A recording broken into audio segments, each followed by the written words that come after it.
खबरों में आगे बढ़ते हैं। ग्वालियर से एक और खबर आपको बता देते हैं, जहां गुर्जर समाज के लोगों ने उपद्रव किया, जिसको लेकर इस मामले में 700 लोगों के खिलाफ केस दर्ज किया गया है। तो उपद्रवियों ने कलेक्ट्रेट पर जमकर उत्पात मचाया था और पुलिस प्रशासन और आम लोगों के वाहनों में तोड़फोड़ की गई थी।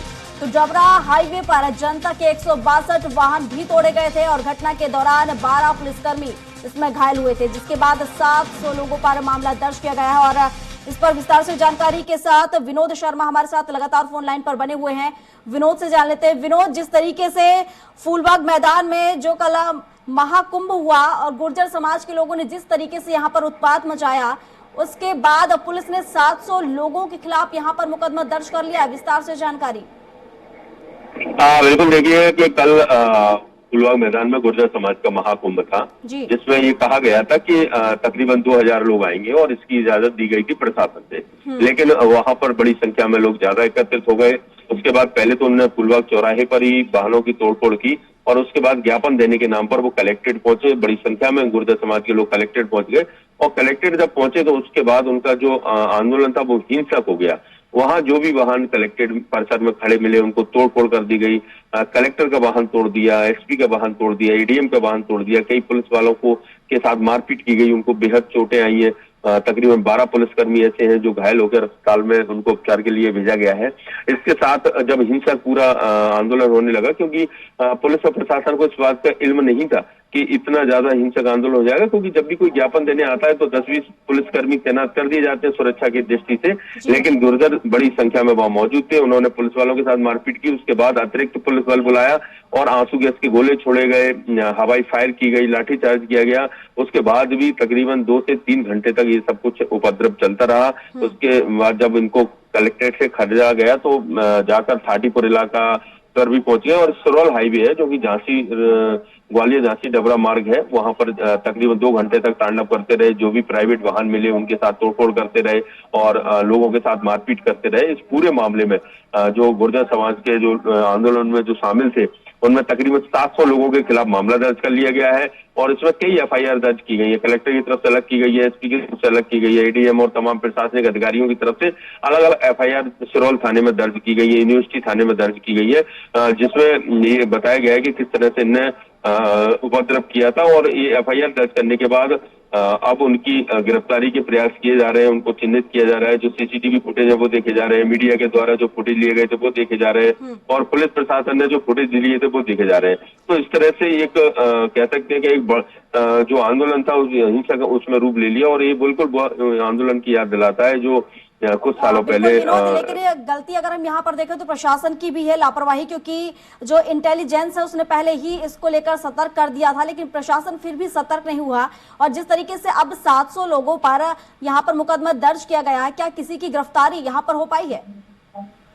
देखिए, बिल्कुल प्रशासन का इंटेलिजेंस जो है, जिस तरह से इंटेलिजेंस ने जो पहले उनको बता दिया तो प्रशासन ने इसको हल्के में लिया था। उनका पूरा फेल्यूर है प्रशासन का, तो ये मानना पड़ेगा, क्योंकि इसको लेकर एक पुलिस बल पहले से तैनात किया जा सकता था और वो नहीं किया गया। प्रशासन ने इस आंदोलन को हल्का आंदोलन मानते हुए इग्नोर किया और तमाम जो काम है वो लग गए। लेकिन जिस तरह से जो उपद्रव हुआ, इसने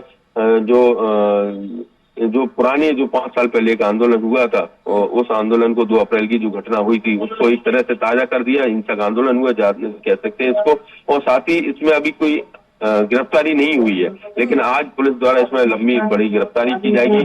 टीमें बना दी गई है और जल्दी इनकी गिरफ्तारी की बात पुलिस द्वारा कही जा रही है। साथ ही इस पूरे घटना के बाद जो पुलिसकर्मी है उनका मनोबल भी गिरा हुआ नजर आता है। उनका कहना है कि जिस तरह से उनके साथ मारपीट हुई है, उनके वाहनों की तोड़फोड़ हुई है और उसके बाद भी जो आंदोलनकारी हैं वो उनको निकलने के आदेश थे, ऊपर से ये आदेश थे कि उनके साथ ज्यादा सख्ती ना दिखाई जाए और उनको निकलने दिया जाए जो उपद्रवी थे। तो कहीं ना कहीं पुलिसकर्मी, प्रशासन, इनकी भी जो मनोबल है वो गिरा हुआ है और इसमें जरूरत है राजनीतिक शक्ति की कि इसमें पुलिस और प्रशासन को स्वतंत्र किया जाए, ताकि इस घटना के जो भी दोषी हैं उनके खिलाफ कड़ी कार्रवाई हो। पूरे शहर में इसको लेकर दहशत का माहौल बन गया था। लोग इस घटना की भर्त्सना कर रहे हैं। उनका कहना है कि इस तरह की घटना अगर शहर में होती है, लोग तोड़फोड़, खुलेआम सार्वजनिक संपत्ति की तोड़फोड़ की जाती है, वाहनों की तोड़फोड़ की जाती है, तो लोग कहाँ सुरक्षित रहेंगे। जी बिल्कुल विनोद, अगर हम कल के उपद्रव की बात करें तो कहीं ना कहीं देखा तो पूरा कलेक्टर छावनी में तब्दील हो गया था कल, और जिसको लेकर ये विवाद किया जा रहा था, मिहिर भोज की प्रतिमा को लेकर ये विवाद इनके द्वारा किया जा रहा था। इनकी क्या मांगे जिसको लेकर उन्होंने आज इतना बड़ा उपद्रव कर दिया और उनके खिलाफ आज मुकदमा दर्ज किया गया?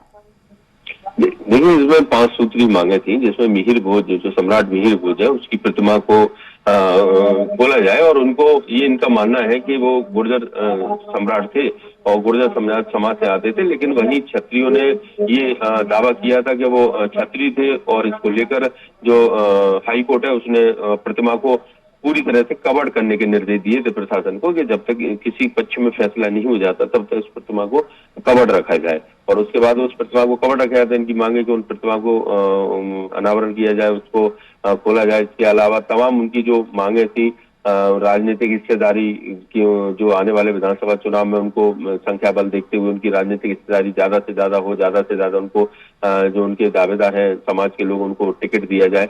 तो इस तरह से 5 सूत्री जो मांगे थी उसको लेकर ये पूरा आंदोलन था, और इसको लेकर महापंचायत थी। कोई इसको बड़ा आंदोलन भी नहीं कह सकते, एक महापंचायत थी जिसमें बैठकर विचार विमर्श करना था, एक दूसरे से चर्चा करती, आगे की रणनीति इनको तैयार करनी थी। लेकिन इसमें हिंसक जो वारदातें हुई है, हालांकि जो गुर्जर समाज के कुछ लोग हैं उनका ये बयान भी सामने आया है कि उनके लोग नहीं थे, बाहर के लोगों ने आके ये सब हंगामा किया है। लेकिन बाहर के लोग 1-2 तो हो सकते हैं, इतनी बड़ी संख्या में, हजारों की संख्या में बाहर के लोग आना ये कहीं से कहीं तक संभव नहीं है, और ना ही इस पर विश्वास किया जा सकता है, क्योंकि अगर कोई आंदोलन है उसमें 1000-2000 लोग बाहर से आकर अगर बात करते हैं तो उसको चिन्हित किया जा सकता है, वो बता सकते हैं कि बाहर के लोग हैं।